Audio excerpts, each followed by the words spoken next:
한 기업이 역대급 돈을 쓸어 담았습니다. 분기 매출 110조 원, 시장 예상치를 훌쩍 넘겼죠. 그런데 이상한 일이 벌어졌어요. 주가가 10% 폭락한 겁니다. 바로 마이크로소프트 이야기입니다. 월가가 주목한 건 매출이 아니었어요. 예상보다 25%나 더 쓴 인프라 투자 비용, 한 분기에만 50조 원이 넘는 청구서였죠. 돈을 벌기 위한 투자일까요? 아니면 살아남기 위한 발버둥일까요? AI 시대 황제의 빛과 그림자, 함께 파헤쳐 보도록 하겠습니다. 마이크로소프트 실적표만 보면 흠잡을 데가 없어요. 분기 매출 110조 원, 영업이익률 40% 이상. 오피스 365는 전 세계 기업들이 매달 구독료를 내고 있고 클라우드 애저는 아마존 AWS를 맹추격하고 있습니다. 챗GPT를 만든 오픈AI에 초기부터 투자해서 AI 시대의 선두 자리도 꿰찼죠. 겉보기엔 완벽합니다. 그런데 월가는 이 화려한 성적표 뒤에서 다른 숫자를 봤어요. 바로 CAPX, 자본 지출 항목입니다. 쉽게 말해 공장이나 데이터 센터 같은 인프라를 짓는 데 쓴 돈이에요. 이번 분기에 마이크로소프트가 쓴 자본 지출이 무려 50조 원이 넘었습니다. 시장 예상보다 25%나 많았어요. 왜 이게 문제냐면요. 버는 돈보다 쓰는 돈이 빠르게 늘어나고 있다는 신호거든요. 아무리 돈을 잘 벌어도 쓰는 속도가 더 빠르면 결국 남는 게 없잖아요. 월가가 발작한 이유가 여기 있습니다. 도대체 이 50조 원짜리 청구서 뒤에 뭐가 숨어 있는 걸까요? 50조 원이 어디로 갔는지 봐야 해요. 대부분 AI 데이터 센터를 짓는 데 들어갔습니다. 챗GPT 같은 AI를 돌리려면 어마어마한 연산 능력이 필요하거든요. 그 연산을 하는 컴퓨터들이 들어가는 곳이 데이터 센터예요. 문제는 이게 상상 이상으로 돈이 많이 든다는 겁니다. 먼저 땅이 필요해요. 그것도 싸고 넓은 땅이요. 그 다음 건물을 짓고 수만 대의 GPU 서버를 채워 넣어야 합니다. 엔비디아 칩 한 개가 수천만 원이에요. 여기서 끝이 아닙니다. 이 서버들이 엄청난 전기를 먹어요. 냉각시키는데도 전기가 들고요. 한 달 전기요금만 수백억 원이 나올 수 있어요. 지금 마이크로소프트뿐만 아니라 구글, 아마존, 메타 전부 미친 듯이 데이터 센터를 짓고 있습니다. 문제는 전력이 부족하다는 거예요. 데이터 센터는 지었는데 전기를 못 끌어와서 가동을 못하는 경우도 있어요. 대기 중인 수주 물량만 800억 달러, 하나로 100조 원이 넘습니다. AI 시대 인프라 전쟁은 상상 이상으로 치열해요. 여기서 중요한 관점의 전환이 필요합니다. 지금까지 우리는 마이크로소프트의 AI 투자를 어떻게 봤을까요?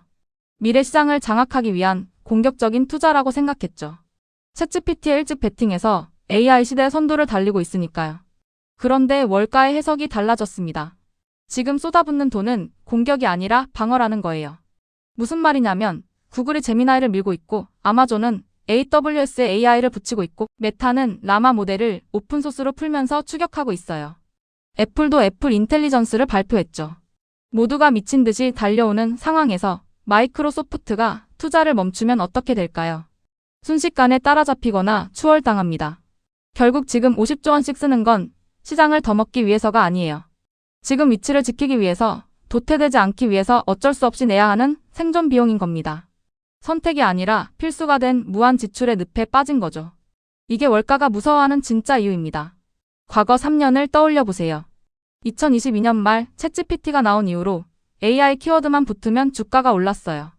마이크로소프트, 엔비디아, 구글 할 것 없이 빅테크 주가가 하늘을 뚫었죠. 이걸 저는 가성비 구간이라고 불러요. 적당히 투자하면 주가가 몇 배로 뛰던 황금기였습니다. 그런데 이제 그 시대가 끝났어요. 왜냐면 AI 인프라 비용이 기하급수적으로 늘어나고 있거든요. 초기에는 데이터 센터 몇 개 지으면 됐는데 이제는 수십, 수백 개를 지어야 해요. 전력 수요는 폭발하는데 공급은 부족하고요. GPU 가격은 계속 오르고 있어요. 투자 대비 수익, 그러니까 ROI가 예전 같지 않다는 뜻입니다. 예전에는 1조 원 투자하면 10조 원 주가 상승이 돌아왔다면 이제는 10조 원 투자해도 주가가 제자리거나 빠지는 거예요. 가성비가 떨어졌습니다. 월가는 이 변화를 빠르게 읽었고 그래서 아무리 실적이 좋아도 주가를 던진 겁니다. 더 큰 문제는 투자금을 회수하는 속도예요. 마이크로소프트가 AI로 돈을 버는 핵심 상품이 뭐냐면 코파일럿이에요. 워드, 엑셀, 파워포인트 같은 오피스 프로그램에 AI를 붙인 거죠. 이 표 정리해줘, 발표 자료 요약해줘 하면 AI가 해줍니다. 월 $30 추가 요금을 받아요. 그런데 유료 가입률이 얼마일까요? 전체 기업 고객의 3.3% 수준입니다. 100개 회사 중에 3개만 돈을 내고 쓰고 있다는 거예요. 물론 서서히 늘어나고 있긴 해요. 하지만 50조 원씩 쏟아붓는 투자 규모에 비하면 수익 회수 속도가 너무 느립니다. 쉽게 비유하면 이래요. 밑 빠진 독에 물을 붓고 있는데 독 아래에서 나오는 물은 한 방울씩 떨어지는 거예요. 물을 붓는 속도보다 나오는 속도가 훨씬 느린 상황이죠. 본전 뽑는 시기가 3년 뒤에서 5년, 어쩌면 10년 뒤로 밀릴 수 있다는 전망이 나오고 있어요. 월가는 이 멀어지는 본전을 두려워합니다. 그럼 월가의 큰손들은 마이크로소프트를 어떻게 볼까요? 의견이 갈리고 있어요. 일부 기관들은 비중을 줄이기 시작했습니다. 자본 지출이 너무 빠르게 늘어나고 있고 투자 회수 시점이 불확실하다는 게 이유예요. 특히 밸류에이션을 중시하는 펀드들이 조심스러워하고 있습니다. 반대 의견도 있어요. 장기 투자 관점에서는 오히려 기회라는 거죠. 마이크로소프트의 본업, 그러니까 오피스 365와 클라우드 애저는 여전히 탄탄하거든요. 전 세계 기업들이 매달 구독료를 내고 있고 이 수익은 AI와 상관없이 꾸준히 들어옵니다. 어떤 기관들은 주가가 빠진 지금이 좋은 회사를 싸게 사는 기회라고 보기도 해요. 결국 핵심은 이거예요.